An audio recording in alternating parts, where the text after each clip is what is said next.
Sup Shredders, my name is Logan aka Spiderhands and welcome to an SP Reviews where today we've got ourselves a couple of tracks from an act named Ratta Ka Kat, the first of these being The Struggle Is Real. And if we switch over to here, I firmly believe this may be one of the longer pieces I think I've reviewed in quite a while, at least in 2024. I am looking forward to trying it out though, so we're going to listen through it from start to finish and we're going to hear what we think. But yeah, let's go, let's do it. What do we got?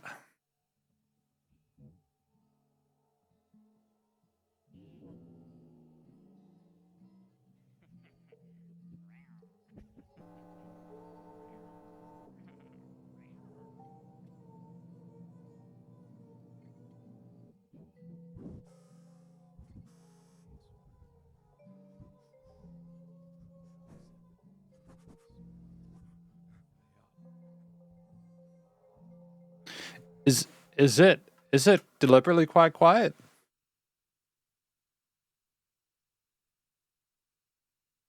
I'm going to cautiously turn it up a little bit.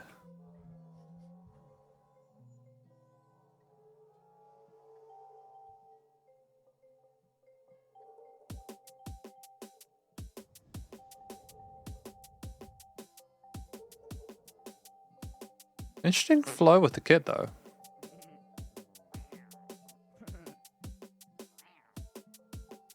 Beavis and Butthead?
It's some of the most avant-garde stuff I think I've heard all year. I dig it. I understand we're trying to create this aesthetic.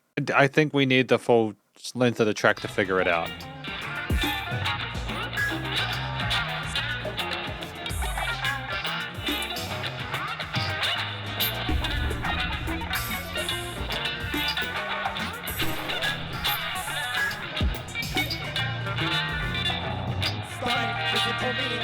Trying to do this right, I'm trying to prove I don't need to every single night.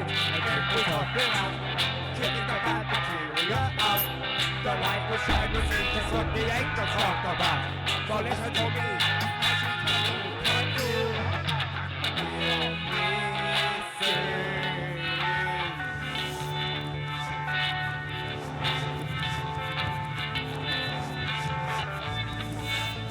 I mean, I'm not sure if I'm getting all of the words through clearly. I'll keep listening to it. The reverse takes illustrate a firm understanding of production, though. Getting a specific sound, getting all these kind of caustic textures to fit together, though, level-wise and panning-wise is an interesting feat.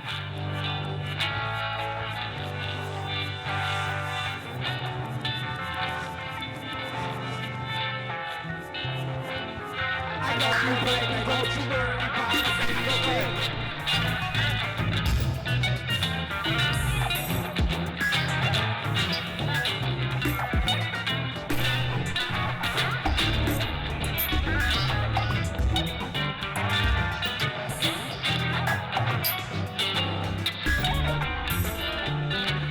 12 o'clock, it's time to rock, the day is proud to shine. Some collard greens, sweet potatoes, and that's from on the time. Doing all the things that make me feel so better.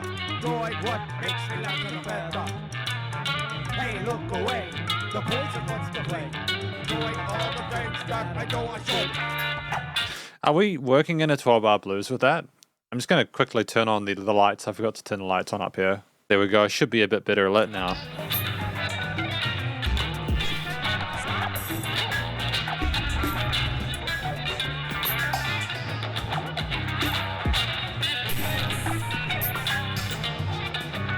I mean, it's just so ferocious. It's so, like, the guitar work is really intricate, but it's so chaotic at the same time. We talk about eating and food and everything like that. We've got to do this and got to go to work and everything like that. And just is it about the everyday cycle of existing?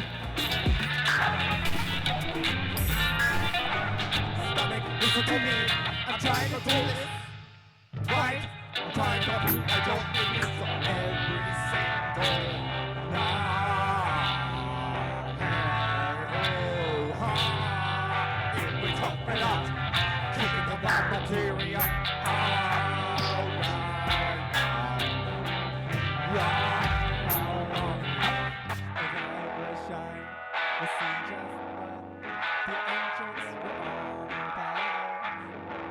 So let's go to me.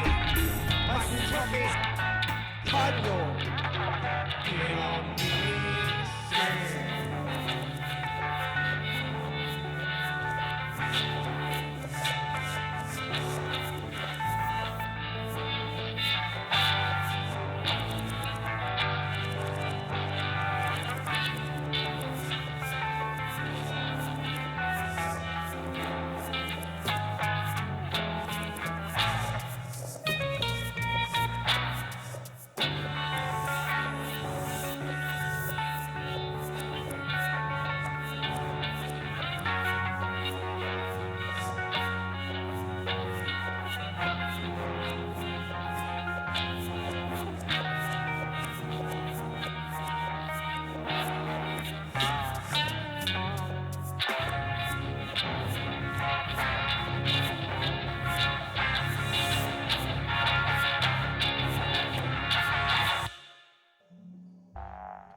Though it is nice to have that break. I think we have an understanding of when to have these pauses.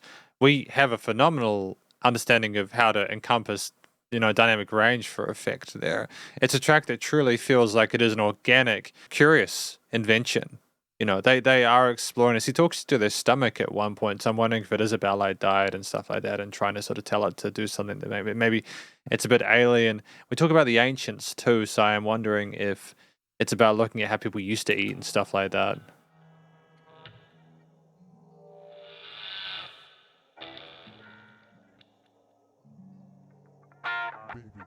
Down the pizza, put down the banana, put down the candy, and eat your fruits and vegetables.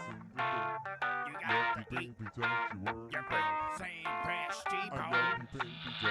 You got to eat your fruits and vegetables.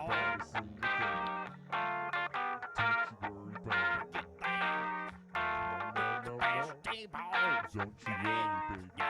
Yeah.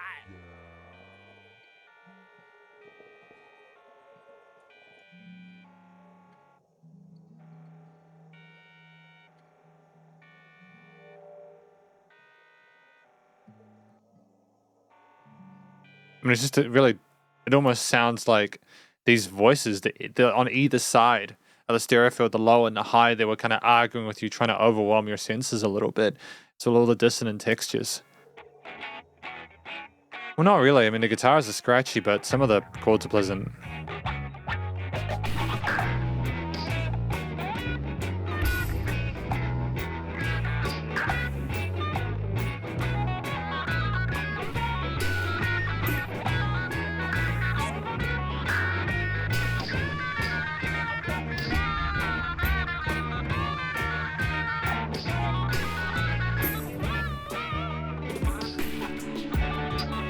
And the tempo switch.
I mean, what I can say is that I think we're having fun with it. I don't mean that in a disparaging, condescending way. It's more like we aren't trying to appeal to the facets and typical sort of like movements of a lot of most types of genres of music nowadays. This is truly, we are just switching sections or chord progressions or ideas that we want. We aren't even necessarily feeling the need to finish the idea we're starting or to resolve it. We're switching. It's sort of like even maybe even a measure of a person's own thoughts and how chaotic they can be on an everyday basis.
It's like we know how to play our instruments well. Like some of the guitar work is fantastic. Some of the tremolo picking with like the wah pedals and stuff like that was great. I appreciate the capacity for providing some really interesting percussive ideas. I think that the bass lines do match a lot of what's going on with the chords. We are really just, I don't think we're trying to make a nice song.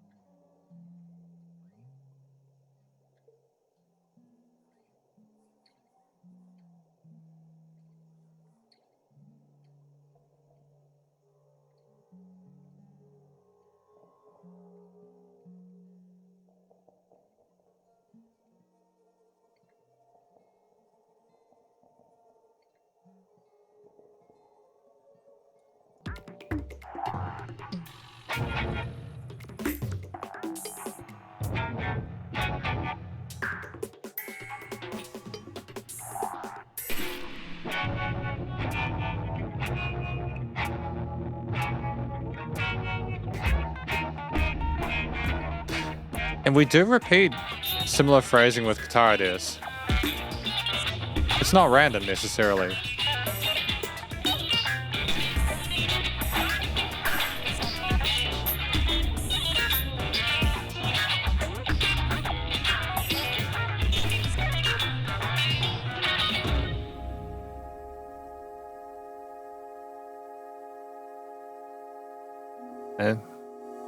And what is this meant to indicate? This is now very nice.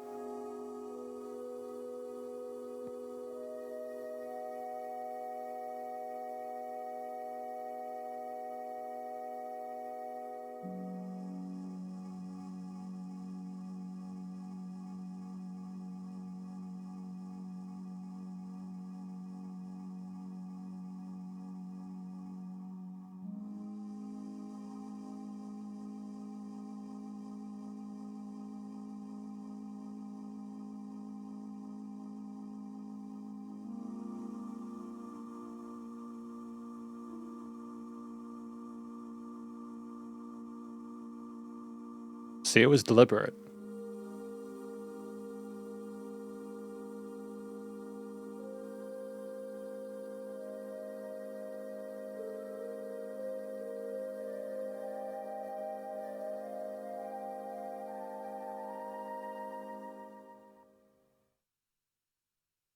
Okay, let's talk about The Struggle is Real from Ratta Ka Kat. Ratta Ka Kat. Ratta Ka Kat. I'm hoping I said that. I'm really hoping I said that correctly in the intro. I'm hoping I said that correctly in the intro. The track, The Struggle Is Real, I think it's in almost three parts. The first is the voices, the murmurings and everything like that. They get louder and louder. You get these voices on either side and different voices telling you to do things and eat certain things and whatever. They're putting pressure on you to live a certain way or to do things differently. And the music is almost as forceful and chaotic in parts as what they're saying. As time goes on, it's almost like the voices stop, but then the noise is still there, circulating, and all these different sort of feelings and thoughts and emotions are sort of going over you, like washing over you. And I think that a lot of the chaotic nature of most of the instrumentation in this track and in the latter sections relates to that. I think firmly it's trying to communicate the struggle of having people tell you stuff, having to deal with the consequences of what you've adjusted or what you've been told, coming to terms with that, with different breaks from like sort of quiet bits, maybe even sort of sleeping on it, and then inevitably coming to a conclusion at the end of whatever way is you found of coping with that, whether positive or negative. I think at the end we came to maybe an epiphany or realization about it. The noise stopped and we managed to find our way beyond what we've been told, and I think that's really cool. It's honestly like I get kind of nervous when I see a track that is 12:49 or like over 5 minutes, to be honest, especially if I haven't listened to a musician before, because I think, what are we going to do for that amount of time? And this is 4 times the length of your average single nowadays, if not more. And I think that because songs are getting shorter and shorter, right? Like the TikTokification of music and stuff like that. And I love the fact that we took a gamble here, because I feel like in a long form format, if you've got like the open-mindedness and patience for a piece like this, it pays off. I'm not going to pretend that it was an enjoyable listen the entire time for the perspective of simply not really understanding the full picture of it until the end. But I think that once that really beautiful, pure sort of like synth pad came in near the end, it made sense to me. It made sense that we were working towards that resolution. I think that we can clearly play the guitar. A lot of those parts were really dope. We had an interesting sort of straight 4/4 swing rhythm there. We were comfortable playing in different time signatures and key signatures. I think that it was great to have that sense of chromaticism and, again, that lack of sticking to a specific scale or whatever, because I think ultimately it helped kind of make it feel like we didn't really know what was going on. You needed that chromaticism there to fully sort of like flesh it out and make it work within this format there. I like the use of dynamic range. Things were not the same louds the entire time. I think it was great to have that width there between the quiet and loud parts there, even if I was like initially concerned that things were not that loud initially. I'm glad I didn't turn up too much, because I hit that mark. Ultimately, it's a track with many layers to it, but I think you need to listen from start to finish and have time with it and have patience with it. I think in terms of a long-term format, we ticked all the boxes there. It's not going to be a track for everyone, but I think, again, if you can kind of join the dots together, you're going to have a good time. At the very least, it's proof that we can handle a longer form piece like this, and I figure if we can do that, we can definitely do something a bit shorter. Which is where we come to track number 2 for today, titled Mae Blues. So let us continue with this. This is 5:27. Let's see what we've got. Ratta Ka Kat presents. I think they had a warning in the description as well, by the way. Seizure warning, flashing lights, and strobing colors. So if you're not a fan of that, then you're probably not going to probably want to go switch off, but it's got doggies. Yeah, there you go. You got the warning there. The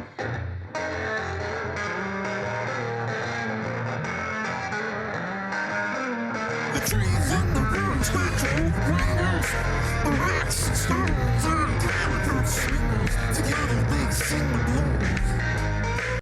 I mean, it's intense. You have got the blues guitar, to be fair, but you've got this vocal modulation there, this really pushed bass there. It's a To be around with trees.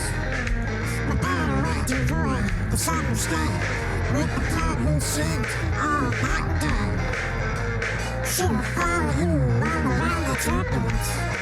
The soap machine bites, the passes all those who call upon string theory disturbance.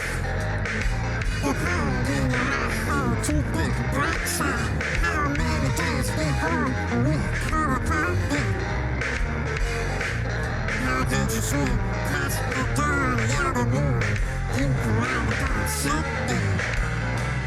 I don't get the lyrics though. The lyrics are just a little bit too much for me. I get the premise of talking about the dogs and the presence of the dogs from the lyrics so far.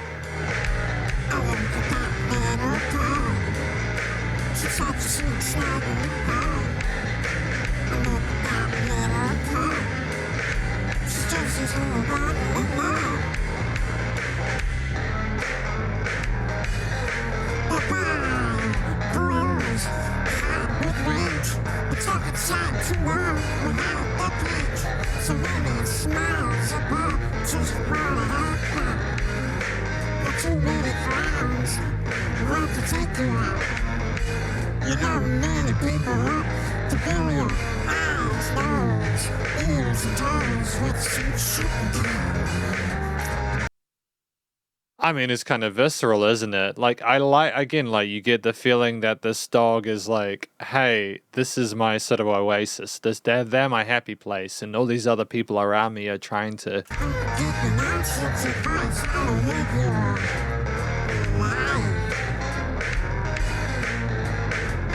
Pictures of you just to get the edge.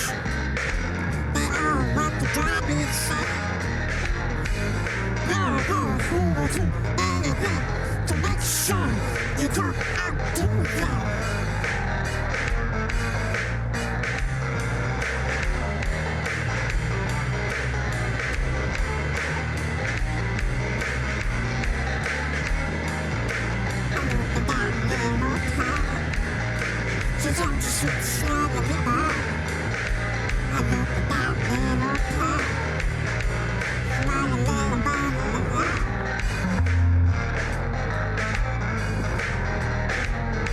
I'm kind of impressed.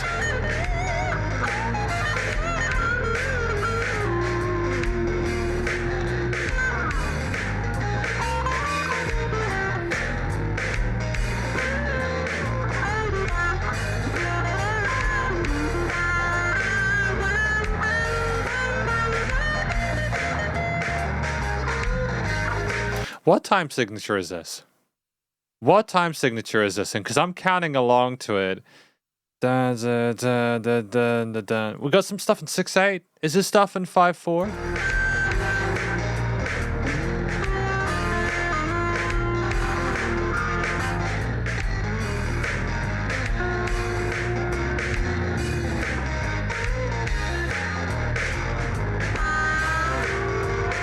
Was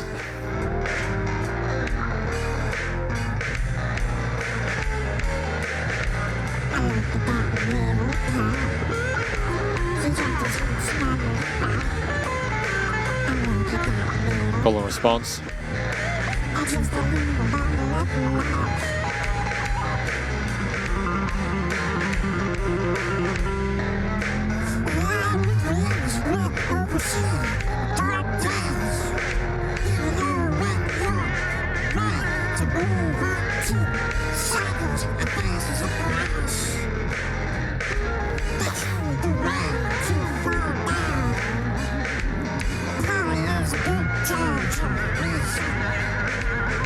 It's just you get these adorable lyrics about the dog, and then you get these incredibly sort of like, you get these pointed, justifiably pointed comments about people in the lyrics, and then you've got this backing, and it's like you get some bluesy tonations on the guitars. You can kind of sort of fathom what's going on with those. We had like a nice sort of pentatonic sort of solo before. There was some interesting sort of voicing, but there's just wow and sort of synth heavy bass elements, and the drums are just clapped, and it's ferocious.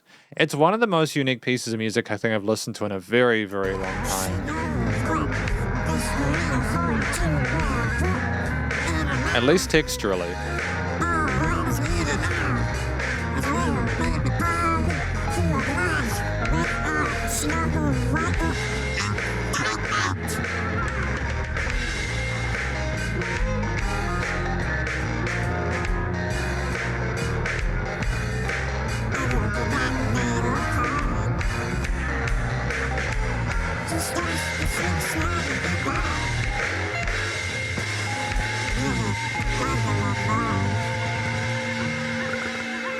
little baby pond.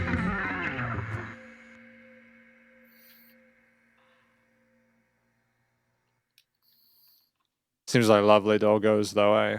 Seem like lovely doggos. I know that's not the takeaway of this video necessarily, but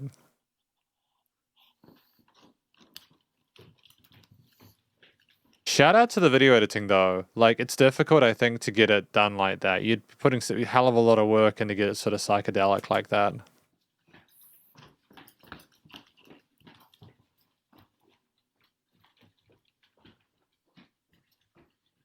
And the fade out.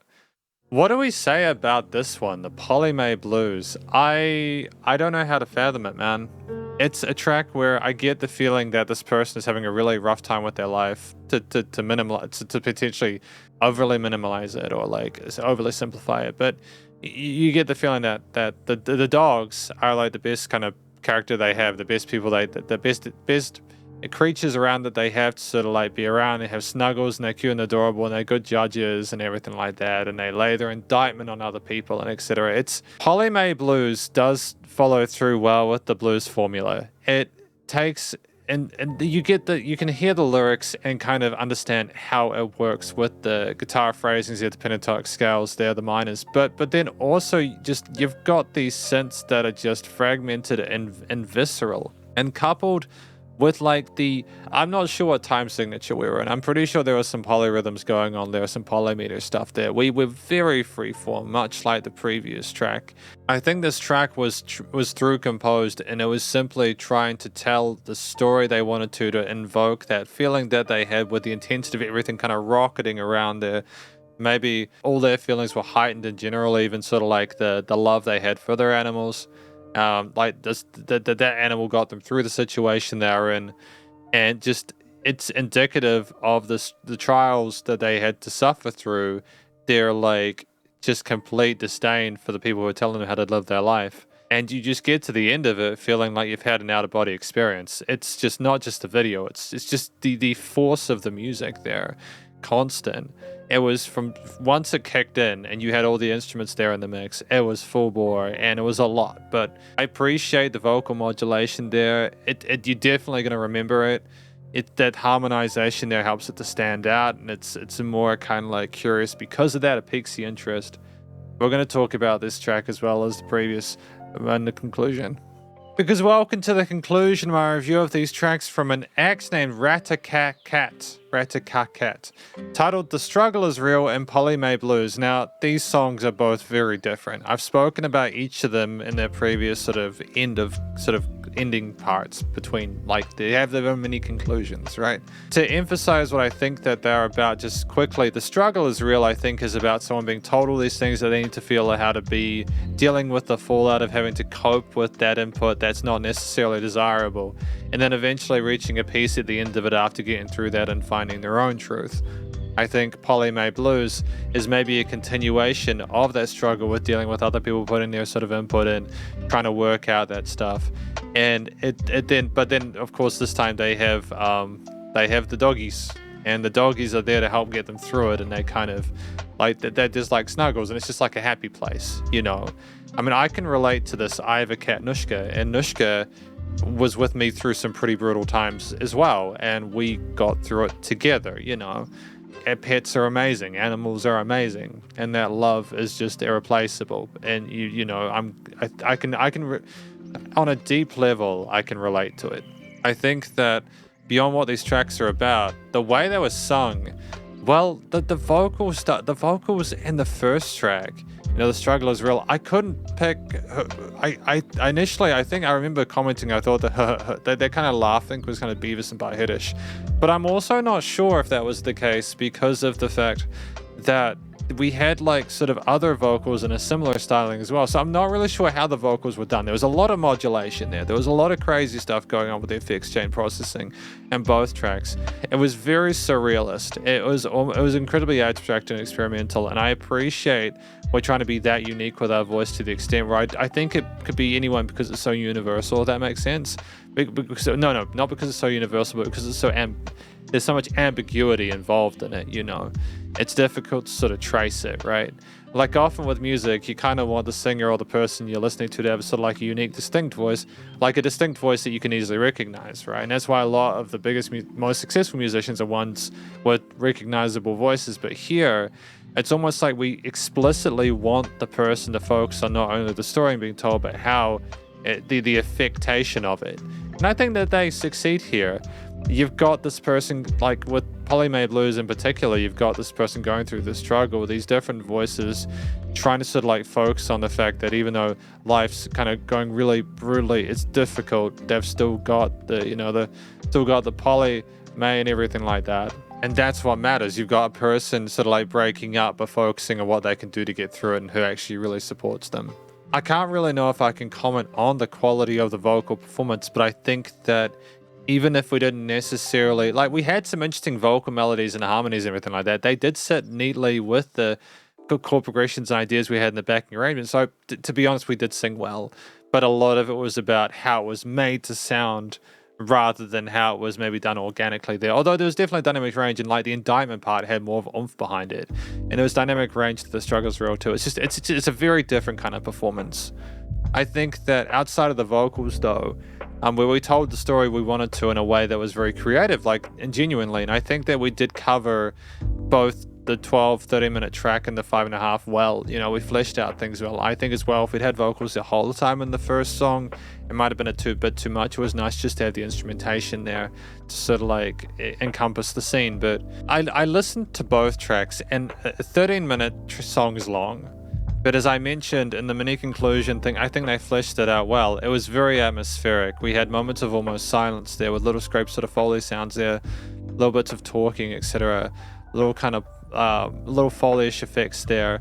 And then other times it will be bombastic with the guitar, bass, the drums, and all the different layers, maybe some synth parts as well. And the vocals on either side of the stereo field as well, kind of coming down on you. With Mae Blues, it was more of the guitar, more of the bass, more of the drums, some synth ideas as well. It was more concentrated in this one. There was less range compositionally in it because there was more of a focus on telling that consistent story throughout. Both were quite experimental, but structurally, I think that it was a bit easier to follow what was going on through Mae Blues than the other one, but not in a way where it was detrimental to either. I just think they're different songs. The transitions were seamless, in the sense that we didn't try to sort of necessarily stick to a specific way. Like, we weren't following the traditional sort of caveat of like, hey, this is in a similar time signature most of the time. We switched tempos entirely, and the struggle is real, to reflect different moods and ambiances. We were free of key signatures and scale shapes through that track as well. We had more of an anchor in Mae Blues, but with some interesting sort of like demented sounding 12-bar blues phrasings there.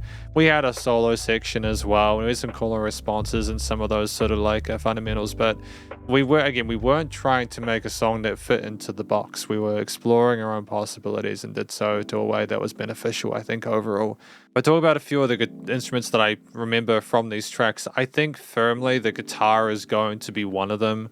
The guitar takes with a sizzly tone there, the use of like the single coil or something like that, the pentatonic scale phrasings there, the notes and the strum parts there, the articulate sort of double-tracked kind of cascading parts. There was some interesting sort of bits of sizzle there with some of the lead choices and chromatics as well. We were free from the shackles of trying to stick within a particular key, so we had to have a fundamental understanding of music theory and composition to really sort of like slam down 13 minutes, let alone 5.5 minutes of a kind of a cohesive composition. But we understood how to play the instrument. We were very creative with the ideas there. We still made, like, the way we played was articulate. There was a great use of sort of tremolo picking and wide pedal stuff, the bends and stuff like that, and Mae were great. And ultimately, yeah, it defied, you might not necessarily how do I say this? Sometimes with really sort of chaotic, abstract music like this, you might not necessarily think the instruments are played well, but they are. As a guitarist, I can hear that we did play the instrument itself quite well. I think that I could tell they definitely have a skill on that instrument. It's just very different than what a lot of people might be used to. The bass parts there, I'm pretty sure we had like a bass guitar in there. We also had some synths there, and typically they were more sort of root notish. They were thick and full. Mae Blues, the bass was ferocious. It was thick, and it just kind of smothered and suffocated you a little bit, right? I think there was a bit of that in the Struggle as Real, but like definitely Mae Blues, it was just heavy. The drum parts, for Mae Blues, I think it was easy to follow the drum kit here. We had sort of a swing groove that was visible for a lot of it there, propelling things forward at a steady pace. They allowed a lot of room for what was going on with the guitar, bass, any of the synth parts, all the vocal bits as well. There's a bit of variation there, far more variation percussively, rhythmically, in the struggle is real. Though I will say, to its credit, Mae Blues, I still haven't figured out the time signature there. I'm pretty sure there were some 6/8 parts and 8/4/4 parts, but I'm sure there were others as well. It was great that we didn't feel constricted to that box. But the struggle is real. We were free from needing a specific tempo, a specific rhythm. We had several different types of drums in there at different parts there. I think simply for textural and tonal differences to keep things sounding fresh throughout. And I think ultimately we created a track where we did what we needed to in order to make it sort of like bombastic and energetic, and the drums would go around the stereo field, so you followed them and be intrigued by that. I think it was also meant to be loud. I think there was like a thud to them, like a bass resonance there, like a low end resonance there, which was impressive. And it was like, oh, you really need to pay attention to this. Don't look away, don't turn it off, focus. And that's what the drums did for me. The music surrounded you. It was almost claustrophobic in parts there. It was compressed and it was furious, but I think that's the point of music, is to make you feel things, or at least to imply a feeling. And that way it was successful. And some of the synth parts as well, that were just more sort of artistic than anything else, I think. I'm pretty sure we had some synthy parts in Mae Blues there, like near the end, if not beforehand. It might have been the guitar was sort of synthesized, or some parts of the guitar had synthetic elements. But the thing I most firmly remember is that beautiful pad section at the end of the struggle was real. Just going through that hardship there, that savage journey there, to end on those notes, which aren't overly welcoming and warm but are still very peaceful in comparison, was incredibly effective. I'm very, very happy for the fact that they included that. It was like a reward for getting through it, and I think that's incredibly clever if that was the intent. It's just really cool. I think ultimately the themes involved, I just think it was struggle, but with the struggle is real. I think eventually you just realize a lot of what they're saying is bullshit and you move on, or you find a way to get around what they're doing or find your own way of living. And in Mae Blues, it's finding that love and that care in your pets, and having that sort of that support there, and that affection, and just having snuggles and stuff like that. That's it. It's the brutality of what you're struggling with, but having something to work towards, or getting to the end and appreciating, and there's like a silver lining, right? The studio recording, mixing, and mastering. Oh, yeah. It was impressive what we were able to accomplish. I'm not sure if it wasn't too quiet in The Struggle is Real, but to be fair, I'm still well impressed that they had that amount of depth to it. I don't like when stuff is too constant dynamically. There needs to be changes in loudness. This was that track. It was really respectable. Things were well leveled for a lot of it. And I didn't get all the vocals clearly in it, but I don't think that was necessarily the point. The leveling of the vocals with the guitars, bass, drum, synths, and everything like that was neat. Things were nice and wide in the stereo field for sure. Things went backwards and forwards, and it was like da da da da da, and there was double tracking and everything like that. It was very well done. And Mae, it was a bit more consistent there, but not too, I think it was trying to crush you a little bit, but they niched out some any icky resonances in the frequency spectrum there to sort of make it heavy, but also not caustically so. And I think that, it was nice and loud it did pump a little bit, but in a way where I think it was meant to. I feel like this has been a journey. I don't often feel challenged by music. I think these are two songs where you need to be ready for them, but I think they're worth the listen, so I invite you to do so. Because thank you for watching my review of these 2 tracks from an act named Ratta Ka Kat, titled The Struggle Is Real and Mae Blues, and hopefully you enjoyed it. If you did, please go show Ratta Ka Kat some love via their various social medias and their YouTube page, and stay cool and stay safe, and please remember to support your local musicians and artists at this point in time, as here to help more than ever with all the crazy stuff going on in the world, and I will catch you in the next review. Spiderhands out.